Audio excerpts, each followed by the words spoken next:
Okay, I think this needs a bit more context. You wouldn't know it if you saw me walk down the street, but my family owns a village. This village is somewhere in Bengal, but I won't tell you where, for reasons that will quickly become clear. My ancestors were given the zamindari, or feudal rights, over the settlement by the Pala kings, all the way back in the 11th century. It's been a heck of a long time. What did we do to deserve this honor? You ask. Well, there isn't a simple answer to that.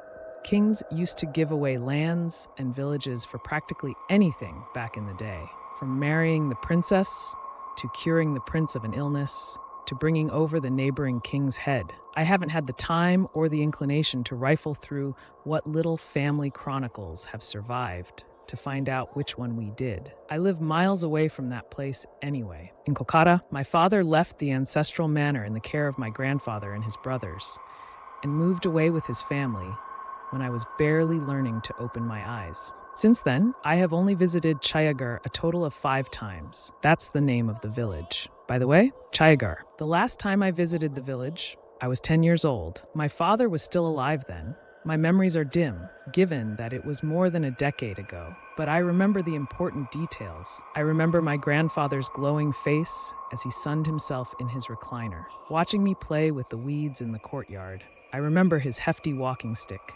and enjoying the loud clacks it made as he walked around the corridors. I remember Ram Lal, the manservant, chasing me around the backyard to force me into taking a bath. I remember my grandmother's delicious cooking on my tongue. I remember other things too. The pale lady in a white sari, smiling at me from the parapet of the boundary wall. The unnaturally tall man whispering to my grandfather in his study, his broad-brimmed hat scraping the ceiling. He had turned briefly to smile at me. His face had nothing on it save the grinning mouth. I remember the shaggy thing I used to play fetch with near the family grove, built like a dog but not quite. I remember my father sending me back to my room with a harsh noise, old rifle in hand, before joining a small group of villagers with flaming torches and wooden staves at the front gate at midnight. There is something off about Chhayagarh. I can't find a better way to explain it. It is a normal village with all the trappings you would expect: playing children, women with water pots, charming little trees and huts. But alongside that world, there is another world that lives there. A world many of us would rather not acknowledge. That world was somehow centered around us. Each time my father took us there, something was always happening. Villagers filtering in and out to confer with the family. Mounds of dusty books and manuscripts lying open on tables. Weapons being brought out and maintained. Each of these buildups would inevitably have a climax. A loud struggle at midnight. Gunshots in the forest. A massive ritual bonfire in the atrium. Or something similar. I never saw these climaxes. Everyone made sure to give me a wide berth whenever funny business was involved. After everything was over, my father would pack us up and we would be back in Kolkata. None the worse for the wear. The last time we went there, it was different. I was too young to ask questions, but something went wrong.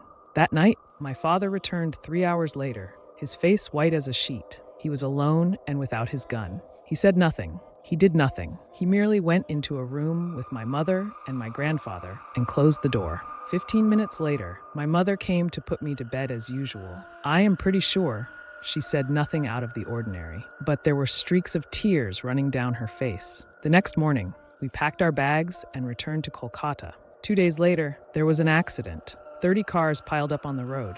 Only one casualty, even at the cremation. My mother said nothing. She only cried silently as she handed me the torch and let me burn my father's mangled corpse to ashes. We haven't been back to Chhayagarh since. In fact, she has actively kept me away from visiting. Despite more than 100 letters from my grandparents, old-fashioned people apparently, they never could figure the telephone out. Not that I'm complaining. Without the rosy-tinted glasses of childhood, it was kind of a shitty place anyway. The land was dry and hard, and the villagers struggled to farm in the best of weather. The water table was deep and stony, and the nearest well was over 2 miles from the manor. The servants had the near-constant duty of running pots of water to the house for cooking and cleaning. I'm pretty sure there still isn't a mobile tower, bank, or post office in the entire block. In hindsight, the only thing that made it worth it was the pure joy on my grandfather's face whenever he saw us. But that can only take you so far. My life in Kolkata is good. I just finished my law degree, and a career in litigation looks to be on track. though my senior still insists that 5,000 rupees is plenty of money to live on for a month. I'm not sure he has purchased anything since the 50s. My mother is running a successful interior decoration business, so that helps with the finances. My father also left behind a decent estate, and for all our neglect, my grandparents do not skimp on sending over the revenue from the property. I dimly knew that I was going to come into the zamindari eventually, given that my father was no longer in the picture, but it was not something I really thought about. In any case, I was planning to pawn the damn place off to the first feudal enthusiast I met with more money than sense. Chhayagarh did not feature in my top 50 priorities list. Until yesterday. This time, the letter that came did not bear my grandfather's characteristically elegant handwriting on the envelope. It was the harsh, angular script of a lawyer. Just in case the starched brown envelope did not make the official nature of the communication clear enough. Apparently, our family has an estate manager. He was writing to tell me that my grandfather was dead. There were no details as to how, just strict business in accordance with ordinary rules of succession. The zamindari should devolve to one of my uncles, but my grandfather had made his wishes clear. The family customs had to be followed. The land and the village must pass to his firstborn son, my father, and through him to his firstborn son. He had also insisted that I come to the village immediately and take charge of the manor and the surrounding properties. The estate lawyer would meet me there and hand over some articles he had bequeathed to me. I had sole and absolute ownership over the ancestral house, but he had requested that I allow my grandmother, my uncles, and their families to continue their residence on the premises and take care of their needs. When I showed my mother the letter, I was expecting she would say what was already on my mind: toss the letter in the bin, surrender the property to some relative, or, failing that, the government, and go on with my life in peace. Instead, she sighed, put the letter face down on the table, and asked, "When are you leaving?" What was all I could say. "Chhayagarh, when are you going over to take possession?" "Are you serious? That place is a dump. I have no interest in role-playing a medieval landlord in some godforsaken hamlet in the middle of nowhere. I have a career here. We have a business here," she sighed. "I wish I could have kept you here forever, but I can't. You have to go. Our family must take up the mantle. It is our duty to Chhayagarh, to our ancestors, to ourselves. That place killed my father. I'm going to write to the lawyer, and Chhayagarh killed your father, and it killed your grandfather. Grandfather, how can you be so sure? It killed him, just as it has killed many of your ancestors before him. I know it, somewhere inside me, just as your father knew. That day, he knew he was going to die. He could not keep winning, but he did his duty, just as you will, because if you don't, Chhayagarh will kill many more." I leaned forward and grasped her hands in my own. "Mom, you're not telling me something." "What do you know?" "Not enough. Only they can explain it to you. Those who have lived on the land and worked with it. But I know this. There was a reason our family, was given that land, a reason they were placed upon that land. It wasn't wealth or favor or martial skill that won us Chhayagarh. It was something else, something to do with them. The others, you know of what I speak." Her hands trembled in mine. "You must go." She would say no more after this, only insisting that I go, and that all will be clear once I reach the manor and take over affairs. I will be frank. After this conversation, my desire to go to Chhayagarh had only lessened. But right now, I am in a rattling bus, traveling through territory that I'm pretty sure does not exist on any map you have access to. On a road you will probably never see. A road that leads to Chhayagarh. I am here because of what happened last night. We were finalizing some pleadings for filing, so I left my chamber well after midnight. There was no overtime pay. The journey home was a blur, as was changing, brushing my teeth, and collapsing on the bed. My mother was already sleeping like the dead. She had long learned that staying up waiting for me was too regular of an occurrence to be healthy. The first thing I remember is waking up in the middle of the night, drenched in sweat. Kolkata does get hot, but not moisten the bed with sweat hot. I sleepily grabbed my phone off the bedside table and checked the time. 2 a.m. with an internal groan. I started drifting off again, but then I noticed that the crack at the bottom of my bedroom door was awash with light. That was strange. My mother never turned on the lights, even if she woke up in the middle of the night. To add to that, this light was a soft and diffuse yellow, nothing like the harsh white glare of the hallway LEDs. Hesitantly, I swung my legs off the bed, feeling for my slippers, even as I dragged the shirt over my head. Then I softly padded over to the door and opened it. There was no longer a hallway on the other side. Instead, a dozen candles illuminated a cozy little room with bookshelves wrapping around the walls. Small wooden tables held more piles of books and papers, and a larger one had a topographical map spread out. Multicolored pins poking out here and there. A few roughly bound manuscripts and diagrams were also strewn haphazardly across the floor. In the farthest corner, there was a little writing table, decorated with ornate sigils and floral designs. Somehow, my bedroom had opened onto my grandfather's study. The man himself was hunched over the writing table, scribbling absent-mindedly on parchment with a gilded pen. At this point, I was sure I was dreaming. Nevertheless, I tried to be quiet as I walked over to him, carefully stepping around the papers on the floor. Despite his age, his burly frame filled the chair, muscles bulging through the thin tunic he wore, though he had lost tone with age. A lifetime of hard work had made him an incredibly strong man.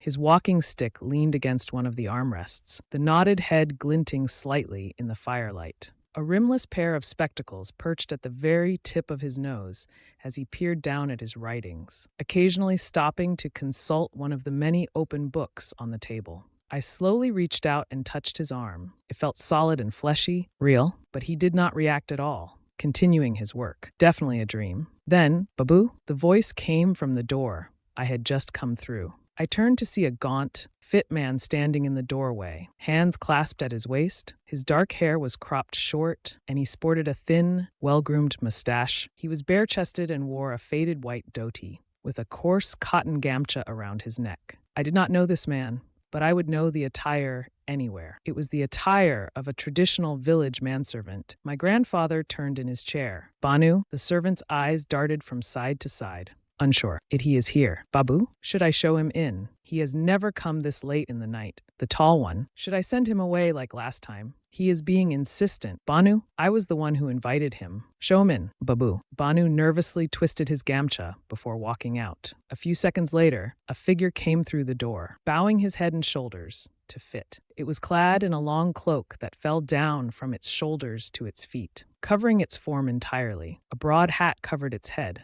the shadow hiding its face from view as well. It slowly stalked over, keeping its head bowed to avoid touching the whitewashed ceiling, until it stood right behind my grandfather. He kept his back turned to the entity, lazily continuing his scribbling. Thakur? My grandfather gave no response. Thakur. The entity's voice was thick and heavy, but still intelligible. I agreed to see you because you were so persistent, my friend, but it is not like you to waste time looking for my attention. My grandfather paused to look at one of the books. Speak, Thakur, do not go today. The omens are not right. The trees are restless, the birds sing of doom. Do not go. If you came to stop me, you have come in vain. It must be tonight.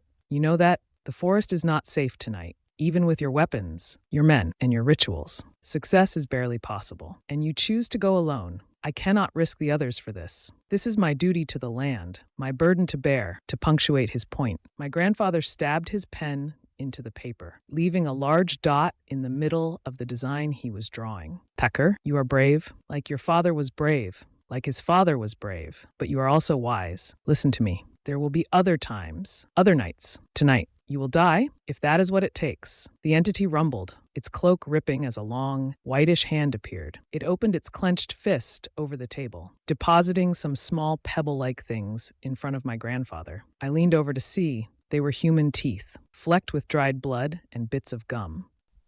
My stomach lurching. This dream was steadily turning into something of a nightmare. It has begun its hunt. Its power waxes with the rising of the moon. If you go, you will die, and you will fail. Go tomorrow, and you will say the same thing tomorrow. Grandfather brushed the teeth into one little pile to the side.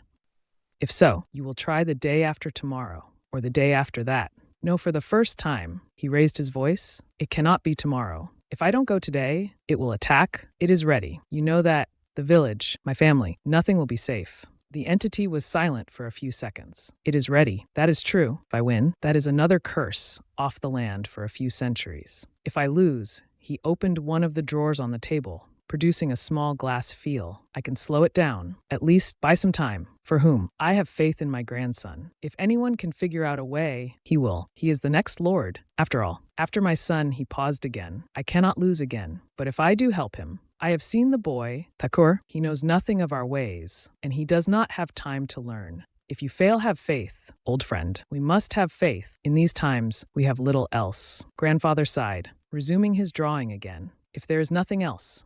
The entity made a deep noise that reverberated in my chest.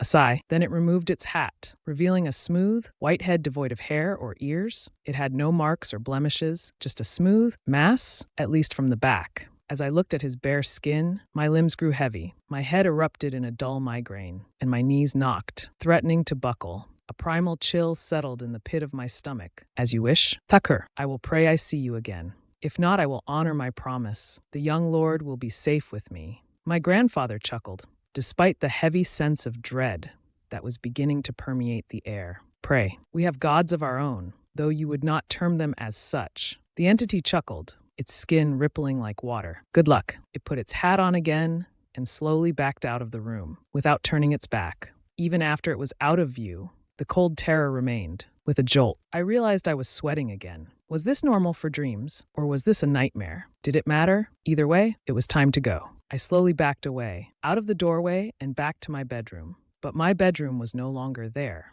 Instead, I was in our ancestral manor, the hallways dark and cold. The village did have electricity, but power was unreliable at best. That was probably why the study was lit by candles. But outside, the servants had neglected to light the many oil lamps hanging on hooks around the house. I still wanted to believe this was a dream, but the familiar chill of the midnight air, the distant smells of the land, the feel of the hard marble against my feet, and much more made that incredibly difficult to believe. My doubts were fully and finally erased when an ice-cold hand grabbed my wrist from behind. You are far from your proper time, little lord. The hand slowly but firmly turned me around. The cloaked entity towered over me. This close, the radiating sense of dread was almost overpowering, settling into my veins like frost and chilling my blood. My heart pounded like a rabid dog. But otherwise, time refused to flow. A prickling sensation began to grow out of its grip, turning the skin dead and numb as it grew. I dared not look down at its hand, my eyes stuck on the hat covering its face. You ought to be more careful. Not everyone will be as charitable as I when dealing with trespass of this magnitude. With its other hand, it removed its hat like the back of its head. Its face was completely featureless, except for a mouth, a wide, grinning mouth, showing off straight white teeth. But then again, you are not here by choice, are you? You are incapable of that. For now, its mouth did not move when it spoke, the voice merely echoing in my ears. I could not even shake in fear. My muscles refused to obey me. My legs started to crumple, but his immovable grip somehow held me upright, like a puppet propped up by strings. Either way, you must go back. Mortals cannot be stuck in time. Very harmful, even for one from your bloodline. It bent down, leaning its head forward until he was close enough to kiss. Would you like to go back now? Little lord, my teeth were clenched so hard, I was afraid they might break. But even through the haze of fear, I managed to give him a jerky nod. This close, its skin gave off the smell of rotting flesh and sickly decay. Its grin widened even further at my assent, impossibly further, stretching around the sides of his head and around to the back until his mouth formed a continuous band around his head. See you soon, Thakur. His head split open like a box, the top tilting back to reveal a pitch-black maw. He continued to lean, beginning to swallow me from top to bottom. My heart was trying to break through my rib cage and flee, but I was otherwise paralyzed, only watching helplessly as the darkness swallowed my vision, and then my hearing. Then my sense of smell went, and then finally all sensation disappeared as he let go of my wrist. I could only feel one thing: the dim pressure of his hands around my waist as he tilted his head back again, pushing me into his gullet. His mouth was warm and heavy, more like a weighted blanket than a body cavity. But as the top of his head sealed around my legs, all sensation returned, just in time for the void to begin pressing in on me in undulating waves, growing needle-like teeth that stabbed and tore at my flesh. As the creature chewed, I began to scream. Then the maw closed in, crushing my bones like twigs with one final squeeze. When I woke up in my bed, the light of early morning shining outside, I was still screaming, but I was intact and mercifully unchewed. In fact, I could have passed off the whole thing as a bad dream. Even when my mother burst into my room and demanded to know why I was screaming loud enough for them to hear me in Delhi. Instead, I packed 2 light suitcases, made excuses with my chamber, bid my mother goodbye, caught a cab to a bus terminus, and bought a ticket for Chhayagarh. Because though no other mark from last night remains, it is very difficult to ignore the raw, red skin around my wrist, especially when it is in the shape of an abnormally large hand. The bus I am on right now is an overnight route. The vehicle is almost empty, with only 5 passengers beside me. They all seem to be non-locals. Backpackers, probably. One of them appears to be European, while the others are Indian like me. The driver pays them no mind, but for some reason, he keeps looking at me in the rearview mirror. He says nothing, and does not stare for too long. But I could have sworn that, at least once or twice, when I met his gaze, his eyes were dark voids, interspersed with glittering stars. Then again, getting eaten does tend to make you a little tired. So who knows what I'm seeing? I wanted to be a reasonably successful litigator. Instead, I'm now on my way to claim a zamindari that's about 10 centuries old. I'm about to be the lord of my own little village, a village that has apparently claimed the lives of both my father and my grandfather, in the same line of work that I am expected to pursue once I get there. On top of that, there is something there that may have taken a liking to my taste and may decide to try me out in real life this time. Promise or no promise, I'll keep you guys posted. Welcome to Chhayagarh. It did not go well. HTTPS the Reddit.com are no sleep comments 1F no B9 I have reached the village. Its sources hair U medium web 3x UTM name web 3x SU term 1 UTM content share button.